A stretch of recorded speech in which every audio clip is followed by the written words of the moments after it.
ಓಂ ಶ್ರೀ ಗುರುಭ್ಯೋ ನಮಃ.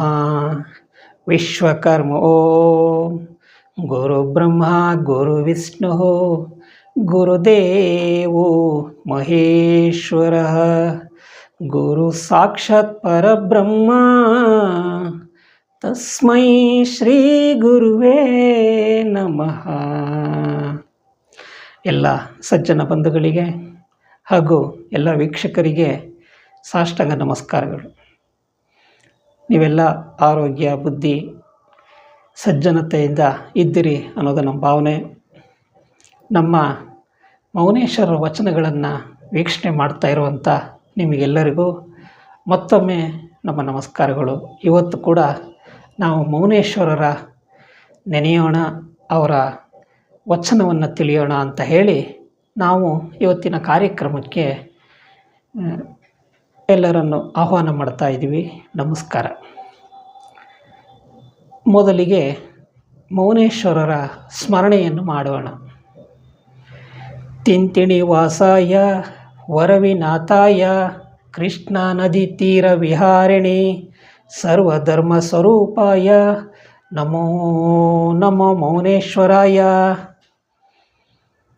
ಮಾನವತಾವಾದಿಗಳಾದಂಥ ಮೌನೇಶ್ವರರ ಅನುಗ್ರಹವು ಎಲ್ಲರಿಗೂ ಇರಲಿ, ನಾಡು ಸುಭಿಕ್ಷವಾಗಿರಲಿ ಅಂತ ನಾವು ಆ ಭಗವಂತನ ಸ್ವರೂಪರಾದಂಥ ಮೌನೇಶ್ವರರನ್ನು ಕೇಳೋಣ.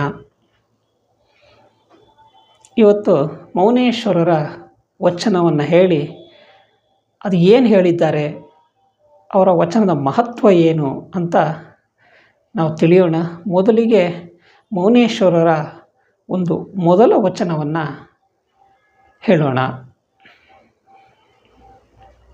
ವಿದ್ಯೆಗೆ ಮೊದಲಾದ ಬುದ್ಧಿವಂತರ ಪಾದ ಶುದ್ಧಾಗಿ ಶುಭದಲ್ಲಿ ನೆನೆವೆನು ಶ್ರೀ ಗಜಮುಖನೆ ಖುದ್ದು ಪೇಳೆನೆಗೆ ಕರ್ಣಬೋಧೆ ಬಸವಣ್ಣ.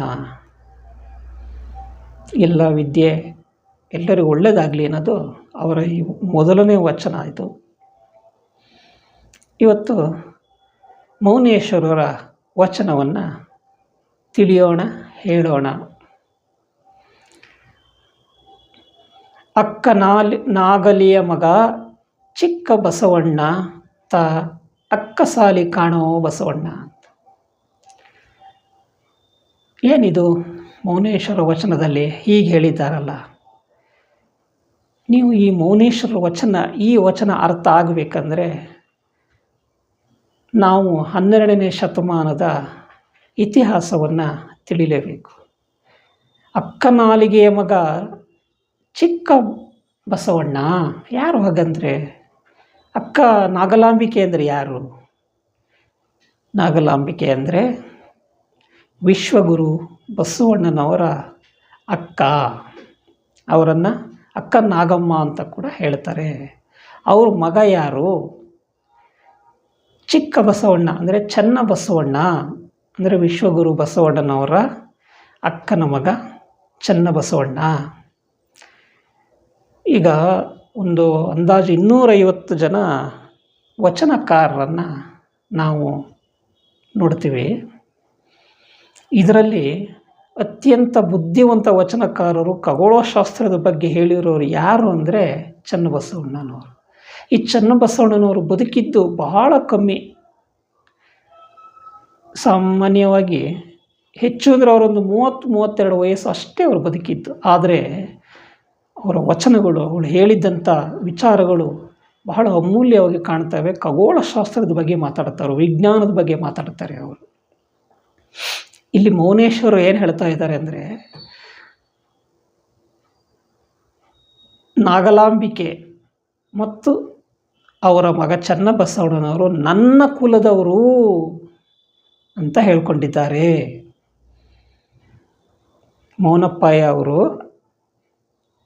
ನಾನು ಚಿನ್ನದ ಕೆಲಸವನ್ನು ಮಾಡುವಂಥವನು, ನನ್ನ ಕುಟುಂಬದವರೆಲ್ಲವರು ಚಿನ್ನ ಕೆಲಸದವರು, ಚನ್ನಬಸವಣ್ಣ ಚಿನ್ನದ ಕೆಲಸ ಮಾಡ್ತಿದ್ದವರು, ಇವರೆಲ್ಲ ನನ್ನ ಬಂಧುಗಳು, ನನ್ನ ವಂಶದವರು ಅಂತ ಹೇಳ್ಕೊಂಡಿದ್ದಾರೆ.